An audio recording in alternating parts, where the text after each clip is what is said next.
করছি কুদরত দ্বারা মা আম্মাহিনা নিকৃষ্ট পানি সুম্মা দামা পরে রক্ত সুম্মা মুদগা পরে রক্তপিণ্ড সুম্মা ইদামা তারপরে তোমার কঙ্কালটা ওয়া কাসাইতু আলাইহি লাহমা কুদরত দিয়ে আমি চামড়া আর গোশতের আবরণ চড়াই দিছি। চড়াইলে কি হবে? কুনতা মিসকিনা। চড়াইলে কি হবে? তুমি বড় নিঃস্বয় ছিলা, অসহায় ছিলা। ফালা লাকা সিন্নুন তাক্তা, দাঁত তোমার ছিল না আমার পেটের থেকে যখন আসছিলে, দাঁত তোমার ছিল না যে তুমি কাটবে। ওয়ালা লাকা লিসানুন তান্তিক, জিহ্বা ছিল কিন্তু বাকশক্তি ছিল না। ওয়ালা লাকা উদুনুন তাসমা, কান ছিল কিন্তু শ্রবণ শক্তির কার্যকারিতা ছিল না। ওয়ালা লাকা আইনুন তানদুর, চক্ষু ছিল কিন্তু দৃষ্টি শক্তির কার্যকারিতা ছিল না। ওয়ালা লাকা আকলুন তুমাইয়িজ, মগজ ছিল ভালো মন্দ তুমি বুঝতে না। ওয়ালা লাকা ইয়াদুন তাফতিশ, হাত ছিল ধরার ক্ষমতা ছিল না। ওয়ালা লাকা রিজলুন তামশি, পাও ছিল কিন্তু চলার ক্ষমতা ছিল না। তারপরে আল্লাহ জিজ্ঞাসা করেন আলাইসা কাযালিক, এমন কি ছিল না? না ছিল না? ছিল। হায় হায় হায়। আল্লাহ বলে শুধু এইখানে শেষ না। কুনতা সগীরা, তুই বড় ছোট ছিলি। কুনতা দাঈফা, তুই বড় দুর্বল ছিলি। কুনতা জাহিলা, তোর মতো অজ্ঞ কোনো সৃষ্টি ছিল না। এই জন্য কোরআনও বলে ফালা তা'লামুনা শাইআ, তুমি কিচ্ছু জানতে না। আল্লাহ বলে আমি তোমাকে সাজাইছি, ডেকোরেশন করছি, আমি তোমাকে আমি সাজাইছি, আস্তে আস্তে সাজাইছি, একদিনে সাজাই নাই, একদিনে সাজাই নাই, তোমাকে সাজাইছি আমি। জাআলতু লাকা হানানা, তোর জন্য মা বাবার দিলের ভিতরে আমি ভালোবাসা পয়দা করছি, আপন জনের ভিতরে ভালোবাসা পয়দা করছি। রব্বে কাবার কসম, রব্বে কাবার কসম। কিশোরগঞ্জের মানুষ ভালো মতে বোঝেন, মার দিলের ভিতরে যদি সন্তানের জন্য ভালোবাসার তুফান না চলতো, আটলান্টিক প্রবাহিত না হতো, তাহলে কোনো মা সন্তানকে পেটে রাখতে পারতেন না। কোরআন তো বলে ওয়াহনুন আলা ওয়াহনিন, কষ্টের স্তূপ দিতে দিতে দিতে দিতে দিতে হিমালয় ছোট হয়ে যায়। মার কষ্টের স্তূপ হিমালয়ের চেয়ে বড় হয়ে যায়। হিমালয় আপনাদের কাছে, বেশি দূরে না। কোরআন বলে মা পেটে বাচ্চা নিতে পারতেন না। মা তো শুধু ভালোবাসার বশীভূত হয়ে নেন।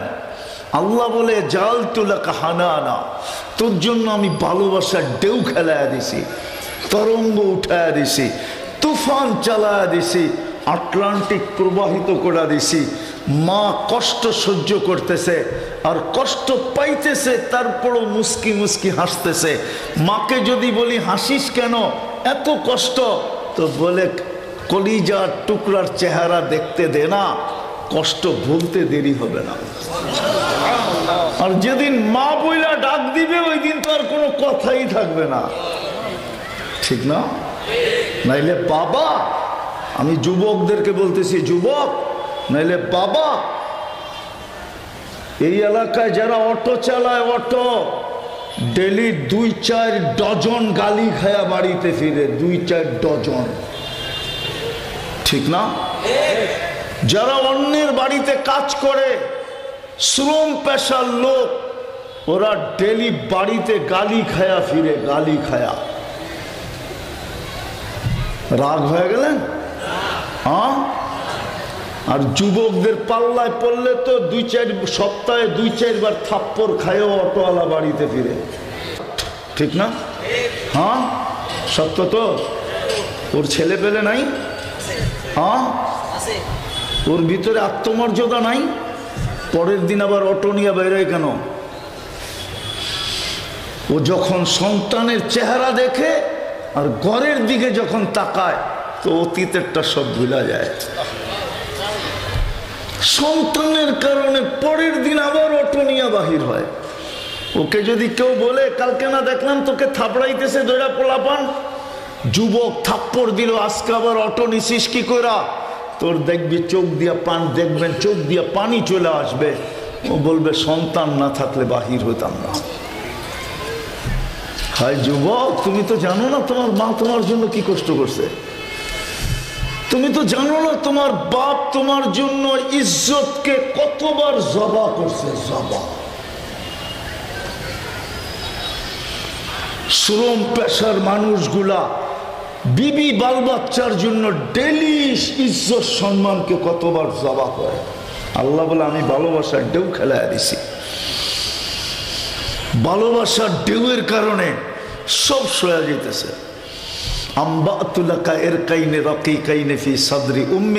শুধু এখানেই শেষ না, তোর মার সিনার ভিতরে আমি দুইটা পাতলা রগ জারি করছি। লাবানান খালিসা, পিওর দুধের ঝর্ণা, যার বিকল্প কিয়ামত পর্যন্ত কেউ নিয়ে আসতে পারবে না। আমাকে দুনিয়া বুঝাইতে হবে না, আমি দুনিয়া খুব বুঝি। ওয়ার্ল্ডের কোন দেশে আজ পর্যন্ত দুধ তৈরি করতে পারে না। প্যাকেটজাত দুধ তৈরি করছে, কিন্তু এটার গায়ে লেখা আছে মার দুধের কোনো বিকল্প নাই। যেমন দুনিয়ার দামি দামি সিগারেটের গায়ে লেখা আছে স্বাস্থ্যের জন্য ক্ষতিকর, অথচ এক প্যাকেটের দামই 2-3 হাজার টাকা, ঠিক না? এত দামি সিগারেট তারপরও স্বাস্থ্যের জন্য ক্ষতিকর। কি কস? বোস্তান উত্তরবঙ্গের বিড়ি, এটা স্বাস্থ্যের জন্য ক্ষতিকর, ঠিক না? বেনসন কেন স্বাস্থ্যের জন্য ক্ষতিকর হবে, ঠিক না? ও চিনে বেনসন, ঠিক না? চিনে বেনসন, প্যাকেট কত এটাও জানে, ওইটা কেন স্বাস্থ্যের জন্য ক্ষতিকর হবে না? সিগারেট, তামাক সব স্বাস্থ্যের জন্য ক্ষতিকর। মার দুধের কোনো বিকল্প নাই। আল্লাহ বলে দিছে লাবানান খালিসা, তোর মার সিনার ভিতরে আমি দুইটা পাতলা রগ জারি করি না, দুইটা দুধের ঝর্ণা প্রবাহিত করছি। ঝর্ণা, পিওর দুধ, যার কোনো বিকল্প ছিল না, বিকল্প হবেও না। হাররান ফিস শীতা, শীতের ছোঁয়া উত্তরবঙ্গে লাগতে দেরি। আল্লাহ বলে আমি ছুটা এসা গরম করতে দেরি করি না। বারিদান ফিস সাইফ, গরমের ছোঁয়া লাগতে দেরি, আমি ছুটা এসা ফ্রিজিং করতে, ঠান্ডা করতে দেরি করি। এই ভাবে অস্তিত্ব দিছি, সাজাইছি। একদিন আসছে আইন তন্দুর, চক্ষু দেখতে শুরু করছে, লিসান তান্ত্রিক, জবান বলতে শুরু করছে, উদুন তসমা, কান শুনতে শুরু করছে, আকল তুমাইয়েস, মগজ ভালো মন্দ বুঝতে শুরু করছে, কলব তাতাফাক্কার, দিল চিন্তা করতে শুরু করছে, ইয়া তাফতিশ, হাত ধরতে শুরু করছে, রিজিল তামশি, পাও চলতে শুরু করছে। কুনতা সাগীরা ফাকাব্বারতুক, ছোট ছিলি আমি বড় করলাম। কুনতা যায়ীফা, দুর্বল ছিলি, ফাকাওয়াইতুক, আমি সুঠামত্ব দিলাম। কি যুবক? সুঠাম, ঠিক না? যৌবন কি সুঠাম না? সবচেয়ে সুঠাম কার কাছে? সুঠামত্ব কার কাছে? আরে বলো না, যুবকের কাছে সবচেয়ে সুঠামত্ব। আল্লাহ বলে কুনতা যায়ীফা ফাকাওয়াইতুক, তুই দুর্বল ছিলি, সুঠামত্ব আমি তোকে দিলাম। সুঠামত্ব আমি তোকে দিলাম। কুনতা সাগীরা, তুই ছোট ছিলি, তোকে বড় আমি করলাম। কুনতা জাহিলা ফাআল্লামতুক, তুই অজ্ঞ ছিলি, শিক্ষা আমি দিলাম। কুনতা মিসকিনা, তুই অসহায় ছিলি, ফাআগনাইতুক, আমি তোকে স্বয়ং সম্পূর্ণ করলাম। আমি ছিলাম না, একটা দিন অচিরেই আসবে, আমরা কেউ থাকবো না, কেউ থাকবো না, আমরা কসম খোদার কেউ থাকবো না। এই জন্যই প্রতিদিন দুনিয়ার থেকে 6 লক্ষ লোক উঠায় নেয়, কমসে কম, বেশিও হইতে পারে। এই ঈদে বাংলাদেশের থেকে 5 থেকে 700 লোক উঠায় নিয়ে গেছেন ঈদের ছুটিতে, ঠিক না? না পেপার পত্রিকা মিডিয়া দেখেন না আপনারা? উঠায় নিয়ে যাইতেছে, একদিন শূন্য করবে। কিতাবে আছে একদিন মালাকুল মউতকে আল্লাহ জিজ্ঞেস করবে, মাম বাকিয়া আলা যাহরিল আরদ, জমিনে কে বাকি? তো বলবে লা আলাল আরদি আহাদুন, জমিনে কেউ নাই, সব টোকায় টোকায় নিয়ে আসছি। আল্লাহ জিজ্ঞেস করবে আইনাল্লাযীনা কানু ইয়াঈশুনা ফি বুরুজিম মুশাইয়্যিদা, ওরা কোথায়? যেমন যুবক আজকে যৌবনের নিশায় সব ভুলে গেছে, ঠিক না? উত্তরও ভুলে গেছে, দক্ষিণও ভুলে গেছে, পূর্ব ভুলে গেছে, পশ্চিমও ভুলে গেছে। সারাদিনে একবারও ওদের মনে মৌতের কথা আসে না? আসে? হ্যাঁ, একবারও এই যুবকদের মনে আসে না। আমাদের মনেই আসে না, যুবকদের মনে কোত্থেকে আসবে? ওরা তো সবচেয়ে বড় তরঙ্গের ভিতরে দৌড়াইতেছে। তরঙ্গ বোঝো কি? ঢেউ, যৌবনের ঢেউয়ের ভিতরে। আল্লাহ জিজ্ঞেস করবে ওরা কোথায়? আইনাল্লাযীনা কানু ইয়াঈশুনা ফি বুরুজিম মুশাইয়্যিদা, ওরা কোথায়? যারা উঁচা উঁচা প্রাচীরের ভিতরে বাস করত, যারা বড় বড় অট্টালিকার ভিতরে বাস করত, যারা নিশায় বিভোর হয়ে বাস করত। যেমন যুবক যৌবনের নিশায় বিভোর, নারী নারীত্বের নিশায় বিভোর, পুরুষ পুরুষত্বের নিশায় বিভোর, এই বাজারওয়ালারা বাজারের নিশায় বিভোর, অফিসওয়ালারা অফিসের নিশায় বিভোর, চাকরিওয়ালারা চাকরির নিশায় বিভোর। কারো মৌতের কোনো খবরই নেই, মনেই করে না। আল্লাহ বলবে ওরা কোথায়? হায় হায়, যারা নিচ্ছিদ্র বেষ্টনীর ভিতরে বাস করত, যাদের চতুর্দিকে শুধু পাহারা আর পাহারা থাকত, যারা সিসি ক্যামেরার বেষ্টনীর ভিতরে বাস করত। আস্তে আস্তে দেখলাম একটা বাড়ির সামনে লেখা, পরিপূর্ণ বাড়িটা সিসি ক্যামেরার আওতাধীন। এই রাস্তা দিয়ে আস্তে আস্তে দেখলাম। আমি তো আলোর ভিতরে আসছি, হুজুরে তো অন্ধকারে আসছে, এই জন্য দেখে নাই আর কি। আমি যখন আসছি তখন সূর্য ডোবে নাই, তো আমি একটা বাড়ির সামনে দেখলাম লেখা, দেখলাম পুরা বাড়ি সিসি ক্যামেরার আওতাধীন। মনে হয় আজরাইল এলো দেখবো, ঠিক না? দেখা যাবে না? দেখা যাবে না? সত্য? হায় হায়, কয় কি? আমি তো ভাবতেছিলাম এই বাড়িতে আর আজরাইল ঢুকবে না, ঢুকতে গেলেই তো সিসি ক্যামেরায় দেখা যাবে। আল্লাহর কথাই তো সত্য, ওয়ালাউ ফি বুরুজিম মুশাইয়্যিদা। বলবে সবাইকে নিয়ে আসছি, শুধু আকাশওয়ালারা বাকি। ইল্লাল্লাযীনা বাকিয়া আহলুস সামাওয়াতি, আকাশওয়ালার বাকি। ইল্লাল্লাযীনা মা বাকিয়া আলা যাহরিল আরদ, কেউ বাকি নাই। ইল্লাল্লাযীনা ইয়াঈশুনা ফিস সামা ওয়া আনতাল হাইয়ুল্লাযী লা তামুত, আকাশওয়ালারা বাকি, আপনি চিরঞ্জীব। আল্লাহ বলবে লাগা ঝাড়ু আকাশে। বিশ্বাস হয়তো করতে চায় না আকাশে কেউ আছে। আছে কেউ আকাশে? হ্যাঁ, মনে হয় উত্তরবঙ্গের মানুষ জানে না, ঠিক না? জানেন? হাদিসে আছে 4 আঙ্গুল জায়গা খালি নাই। ইল্লা মালাইকাতুন কাইমুন আও রাকিউন আও সাজিদুন আও জালিসুন মিন আউয়ালি খালকি ইলা ইয়াউমিল কিয়ামা। কেউ দাঁড়ানো, কেউ রুকুতে, কেউ সেজদায়, কেউ বসা, জন্ম লগ্ন থেকে কিয়ামতের সকাল পর্যন্ত 4 আঙ্গুল জায়গা খালি নেই। আল্লাহ বলবে লাগা ঝাড়ু। জোশে আইসা বলবে 7 আকার ঝাড়ু দিবে। আল্লাহ জিজ্ঞেস করবে এইবার কে বাকি? তো বলবে লা আলাল আরদি ওয়ালা আলাস সামাওয়াত, আকাশও নাই জমিনও নাই। ইল্লাল্লাযীনা ইয়াঈশুনা তাহতা আরশি, শুধু আপনার আরশের নিচে যারা আছে ওরা বাকি আছে। ওয়া আনতাল হাইয়ুল্লাযী লা তামুত, আর আপনি চিরঞ্জীব। আল্লাহ আরো জোশে আসবে, বলবে লাগা ঝাড়ু আরশের নিচে। আরশের কত লম্বা হবে, ঠিক না? সামিয়ানাটার সমান, ঠিক না? আরে কি বলে, সামিয়ানার চেয়ে বড়। নাইলে আপনাদের উপজেলাটা সমান হইব, নাইলে নীলফামারী জেলার সমান হবে, নাইলে বাংলাদেশের সমান হবে। কত বড় আরশ! আরশের ধারণা নেওয়া যাবে যদি কুরসি দেখি। কোরআন বলে ওয়াসিয়া কুরসিয়ুহুস সামাওয়াতি ওয়াল আরদ, আরশের উপরে যে কুরসি আছে ওটাই সমগ্র জগৎটাকে বেষ্টন করে রাখছে। তাইলে আরশ কত বড়, শোনায় দিব একটু, আবার আইনা নাই। আরশ 8 জনের কাঁধে আছে। সামানিয়াতু আওয়াল, 8 জনের কাঁধে আল্লাহর আরশ। বাইনা কাতিরাইহি 50 আলফা সানা, 2 জনের দূরত্ব হলো 50,000 বৎসরের রাস্তা। তো আল্লাহ বলবে আরশের নিচে ঝাড়ু দে, দিয়া দিবে ঝাড়ু। জিজ্ঞাসা করবে এইবার কে বাকি, এইবার কে বাকি?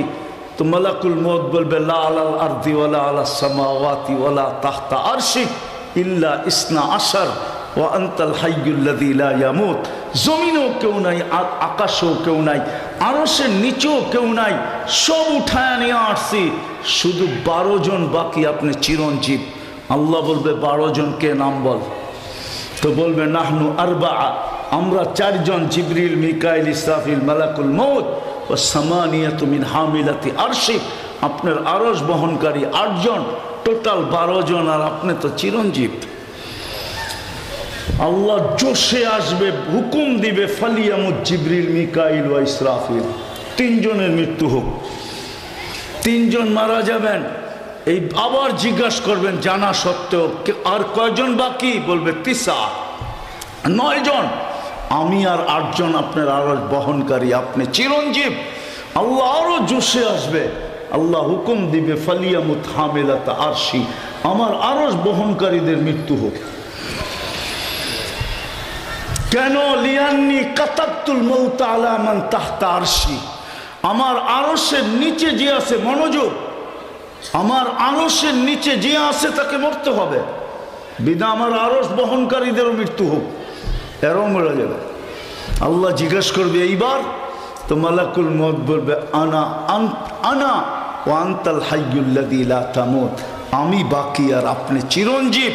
আল্লাহ বলবে ফাতামুত আনতা, এবার তোমার পালা, তুমি মরো। লিআন্নি কাতাবতুল মাউত আলা মান তাহতা আরশি, আমার আরশের নিচে যে আছে তাকে মরতে হবে।